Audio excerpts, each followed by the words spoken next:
saya kira masih banyak sekali acting dari para pelaku politik kita sekarang ini yang bukan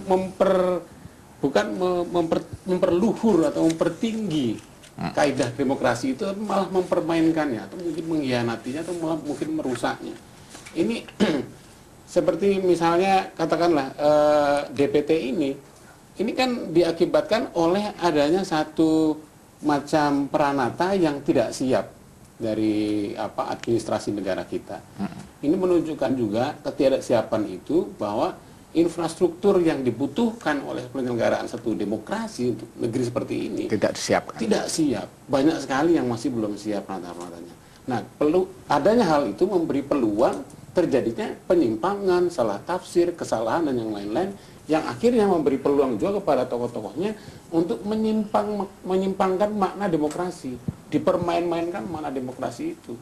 Nah, ini yang saya kira menjadi persoalan kritis di kita ketika demokrasi dipraktekkan tidak sesuai dengan fatsun-fatsunnya, tidak sesuai dengan pemahaman-pemahaman yang benarnya yang dipahami secara baik, secara teoritik oleh Pak Kristiadi atau Mas Kiki ya. Dan juga saya kira ini menunjukkan juga bagaimana cara kerja kita, seperti yang dibilang tadi, dengan teknologi yang sudah begitu luar biasa, seharusnya 3 bulan, 3 tahun nggak selesai juga. Ini kan mentalitas dari cara kerja yang selalu menunda. Itu kalau deadline-nya nggak berudah dead 3 kali, kita nggak akan menyelesaikan satu petugas kan. Itu udah etos kerja dimanapun juga gitu kan. Itu menyeluruh. Jadi saya kira untuk menyelenggarakan sebuah demokrasi dengan standar-standar atau indikator-indikator sebagaimana dimiliki oleh negeri-negeri yang lebih maju, saya kira kita masih kesulitan besar karena hal-hal tersebutnya yang baik yang bersifat material di infrastruktur maupun yang imaterial, mentalitas yang lain, kita masih belum siap. Termasuk dalam pendekatan kependudukan yang sangat tragis itu, satu KTP sehingga menghalangi gerak kita itu. Kenapa? Karena masih ada pendekatan dalam melihat warga itu dengan cara yang ideologis. Yang saya maksud adalah cara yang dipengaruhi oleh intelijen, pendekatan yang penuh kecurigaan. Jadi kalau orang punya satu KTP mudah dikontrol. Saya kalau KTP-nya banyak, kayak kebijakan satu paspor gitu, nggak boleh punya 2 paspor, karena susah dikontrol dan yang lainnya. Jadi dari segi itu pendekatan intelijen itu dalam pendidikan, dalam kearsipan dan yang lain-lain itu masih sangat kuat. Nah, unsur-unsur yang harusnya membangun demokrasi itu masih belum bisa kita bangun dengan baik.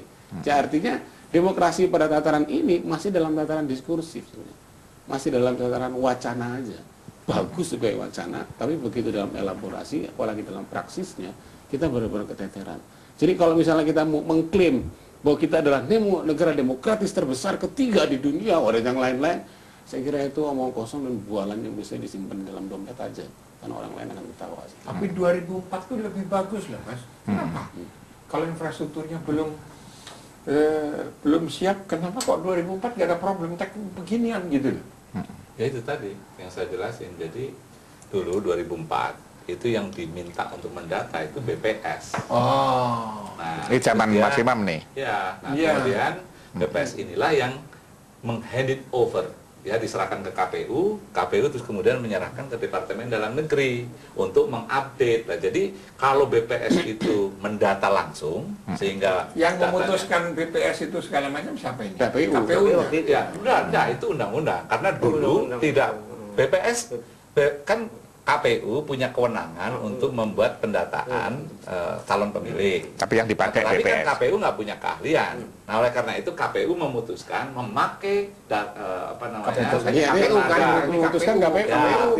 Prof. Nazarudin. Nah, tetapi pada saat yang sama biaya untuk pendataan itu kan besar sekali. Nah, untuk mengurangi biaya yang besar itu maka harusnya ada updating terus-menerus. Dan memang itu yang namanya administrasi kependudukan ya yang tidak berhenti pada satu saat. Tidak berhenti pada saat. Terus. Nah, mesin untuk updating itulah yang tidak saya kira pada saat itu juga nggak sebaik yang kita bayangkan updatingnya kan, updating yang dilakukan. Iya, tapi paling tidak karena BPS-nya itu. Loh, bedanya yang sekarang apa? Nah, sekarang ini kan data yang kasar ini dari Departemen Dalam Negeri itu diserahkan ke KPU. Nah, KPU itu sangat kasar mengupdate.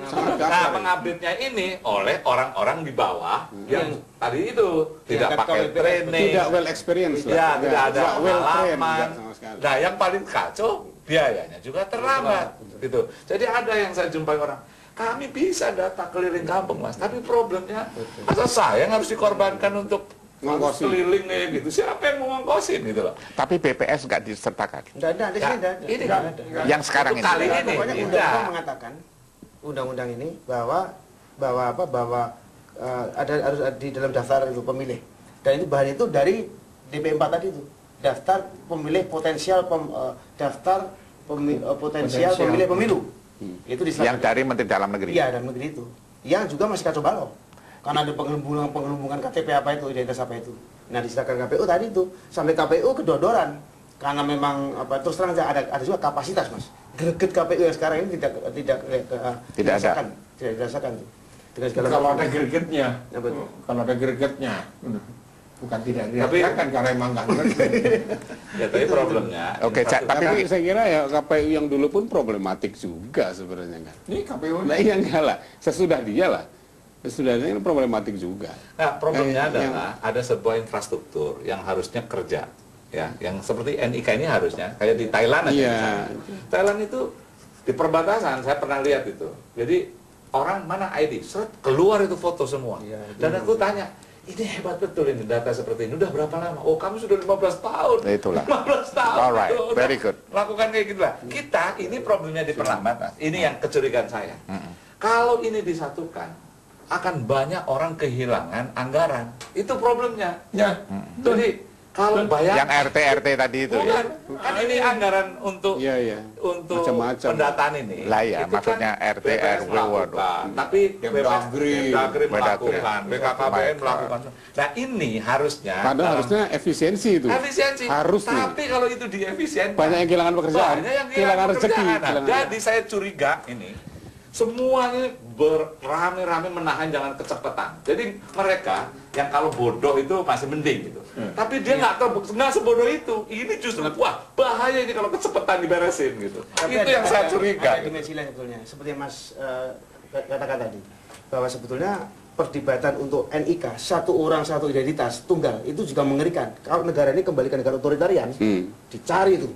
Kalau ada misalnya Mas Kiki kemudian tidak bisa melawan pemerintah, dicari bisa ketemu. Iya. Itu memang Pendekatan keamanan, ada perdebatan. pendekatan Nah, social security number di Amerika pun juga begitu Sebenarnya. bisa di. Tapi kan lalu ada, tapi kan ada mekanisme kontrolnya ada. Motifnya, Iya, motifnya Alright. beda. Ya, jadi Tapi- menurut saya dimanapun kalau orang mau tertib, ya itu memang data harus ada. Data ada, tapi ada mekanisme Tapi- kontrol. Tadi ya, yang dilakukan itu- negara. Iya. Alright ya, jadi Pak Radar, Pak Kris, kalau memang itu masalahnya, jadi ini kita angkat ke atas dulu supaya nanti 2000 berapa itu 14 jangan kayak keledai lah ya, jadi disuruh maju malah mundur gitu loh. Itu babi. Hah? Aryo babi, suruh muncul. Lah ya, suruh maju malah mundur gitu, itu keledai itu. Atau Michael Jackson tuh, Moonwalk. Ya. Iya. Nah, ini kembali lagi, coba bayangin ya, kalau misalnya kita ini kepentingan publik itu tidak ada genius, local genius dari TV-TV komersial, lepas daripada itu pertontonan dari kapital, tapi peranannya Mas Imam, coba hanya ada TVRI misalnya. Bayangkan pemilu kita itu yang mau ngontrol siapa gitu, nggak ada. Bayangkan nggak ada radio-radio swasta, ya, yang itu El Sinta, namanya Trijaya, kemudian ada radio perempuan, yang di kota-kota itu sampai Papua. Sekarang ini TV itu, ini jam ini kalau siaran saya ini langsung, itu kan bisa dilihat di Papua real time. Besok itu quick count segala macam itu, Kemis ini, itu akan membentuk publik yang sedemikian. Kenapa Mas Imam ya, pertanyaan saya, apa ini tidak menggugah si calon-calon presiden dan wakil presiden? Kenapa sih? Kalau saya bilang, it's only the game of power. You hanya di sana kalau menang juga 5 tahun. Masa Anda nggak bisa memperbaiki nanti 2014 itu jangan terulang semacam ini, minimal gitu. Jadi jangan DPT itu dimainkan sebagai tadi istilah komoditas politik gitu. Tapi itu menjadi, ya kalau saya nanti terpilih, saya menang pun tidak ngasorake, terhormat gitu ya. Yang kalah juga enak menerimanya. Mas Imam, hal-hal semacam ini bayangkan Mas Imam ya, kalau nanti yang jadi